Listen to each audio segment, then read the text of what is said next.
Security footage from an apartment building in Russia sparked an online firestorm. Thousands of internet detectives descended on the video, desperate to uncover the truth. What was wrapped so carefully in that mattress? Why was it so impossibly heavy? And why did passing strangers seem so blind to what one curious dog could clearly sense? Tonight, we uncover what lay beneath. Just outside Voronezh, Russia, a small village called Lysychye suddenly erupted in flames. A dilapidated wooden house that had been abandoned for years was now consumed by fire. Firefighters arrived quickly and extinguished the blaze.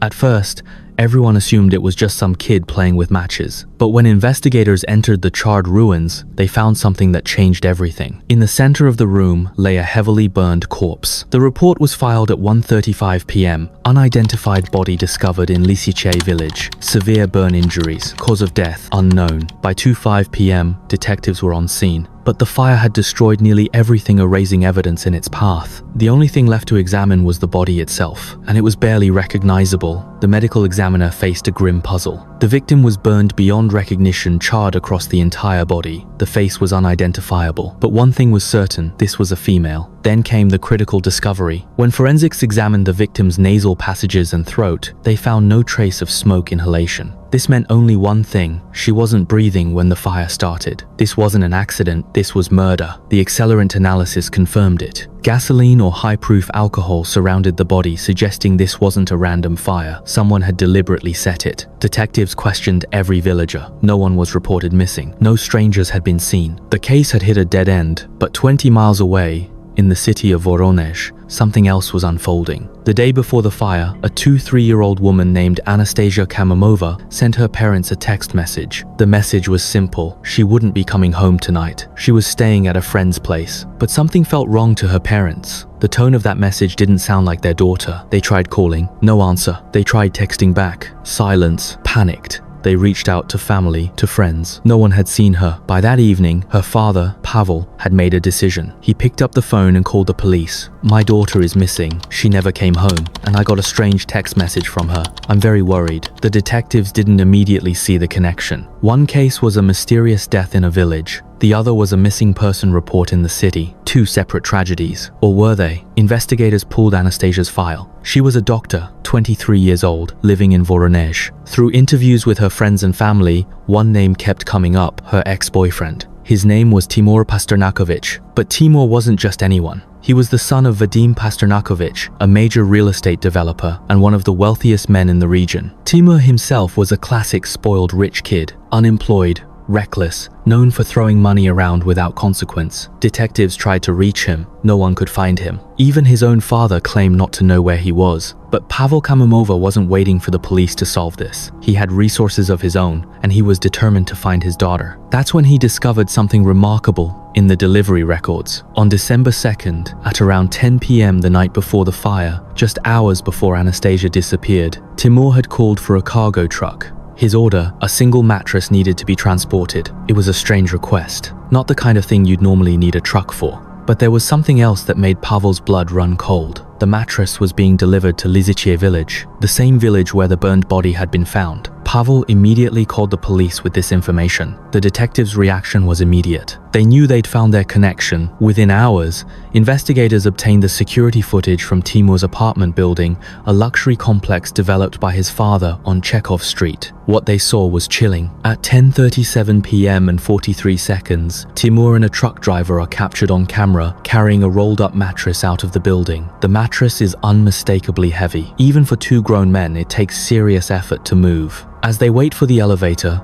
something remarkable happens. Timur bends down repeatedly, peering into the mattress, as if checking that something inside hasn't shifted, as if checking that something inside hasn't escaped. Then another detail catches the camera's eye. A dog and its owner are walking through the hallway. The dog's body language changes instantly. Its hackles rise. It becomes visibly alert, its acute sense of smell having detected something deeply wrong. But the owner tugs the leash and they hurry past. All around them, residents go about their evening. No one pays attention to the mattress. No one suspects that inside that rolled-up bedding lies a human corpse. The DNA results came back. It was definitive. The burned body in Lysychyia was Anastasia Kamamova. But the autopsy revealed far more than just identification. The victim's bones bore unmistakable trauma. The most severe injury, a catastrophic skull fracture on the right side of her head. These weren't random injuries. They were deliberate, multiple blows, each one potentially fatal. The medical examiner's conclusion was clear. Anastasia had been beaten to death. Warrant in hand, detectives raided Timur's apartment. They found a single drop of Anastasia's blood. That was all they needed. 4 days after discovering the connection, detectives cornered Timur. He had been hiding, but not well enough. He was arrested and brought in for questioning. And in that interrogation room, Timur confessed. But his version of events was very different from what the evidence told. According to Timur, Anastasia had insulted him. She'd told him he wasn't a real man. He claimed his mother had just died, and he was grieving. But Anastasia had come over and mocked him. She'd even insulted his mother's memory. He said he couldn't take it anymore, so he grabbed a dumbbell and hit her. Just once, he claimed. That's all it took. She lost consciousness. Panicked about going to prison, he decided the only way out was to dispose of her body. So he wrapped her in a mattress, called a truck, and had her transported to an abandoned house in the country where he burned her remains. But was any of this true? The autopsy said no. Anastasia didn't die from a single blow. She died from multiple, repeated blows to the head. This wasn't a momentary lapse of judgment. This was sustained, brutal violence. And then came the premeditation, the truck rental, the transport, the deliberate incineration. This was calculated murder. In June 2022, Timur's trial began in Voronezh. He made a strategic choice. He requested a jury trial, hoping that ordinary citizens might sympathize with a wealthy young man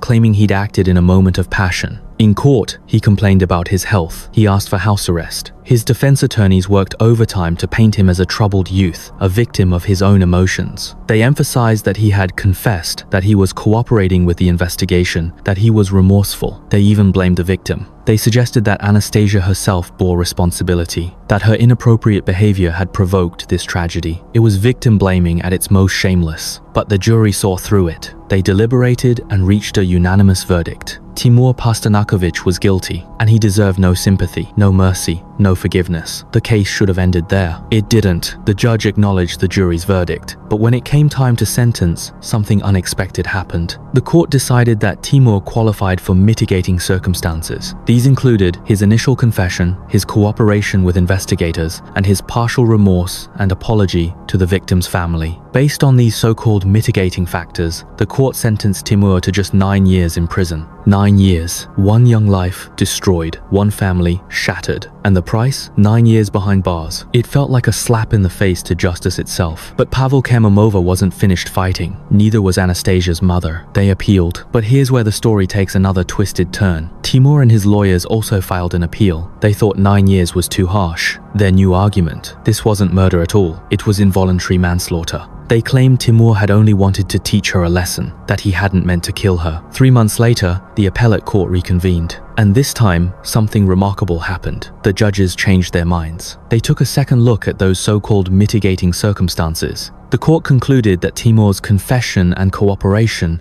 had actually been worthless to the investigation. The evidence was already overwhelming. The security footage was irrefutable. The DNA was conclusive. Whether Timur confessed or not made no difference. The police could have arrested and prosecuted him regardless. These weren't mitigating factors, they were irrelevant. The appellate court issued a new sentence, 12 years in prison, from 9 to 12. Those 3 extra years won through Anastasia's father's relentless pursuit of justice became a small measure of vindication. But justice wasn't finished testing this family. Anastasia's parents filed a civil lawsuit against Timur, seeking compensation for their emotional suffering and loss. They each requested 2 million rubles, roughly $27,000 USD. The court rejected this amount as excessive. The judges instead awarded each parent 1 million rubles, about $13,500 each. It was a fraction of what they'd asked for, a fraction of what their grief was worth. But here's where the story takes its darkest turn. Even that modest settlement wouldn't be paid by Timur himself. Because Timur's father Vadim, the real estate tycoon, had a plan. Vadim filed his own lawsuit against his own son. His request to the court was unusual and cruel: declare his son unworthy of inheritance. In Russia, when a parent dies, their assets are typically divided among their heirs. Timur's mother had left behind substantial property and wealth. Under normal circumstances, that inheritance would be shared between Vadim and his son, but Vadim wanted it all for himself. Was this an act of moral reckoning?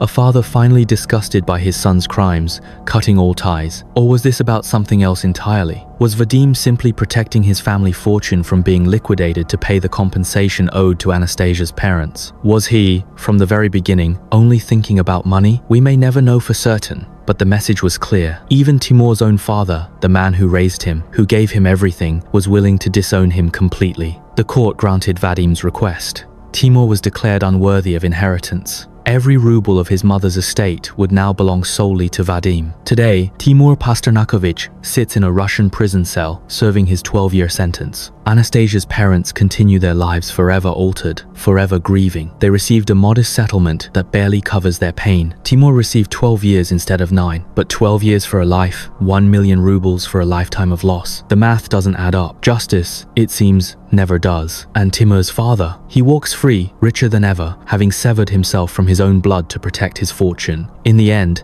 Anastasia was the only one who paid the ultimate price. This case reveals the deep cracks in any system of justice, the tension between law and morality, between accountability and privilege, between what the courts decide and what victims' families endure. If you were on that jury, how would you have voted? What sentence would justice demand? Drop your thoughts in the comments below. And if you found this case as haunting as we did, please subscribe for more documentaries that expose the truth behind closed doors, because some stories demand to be told.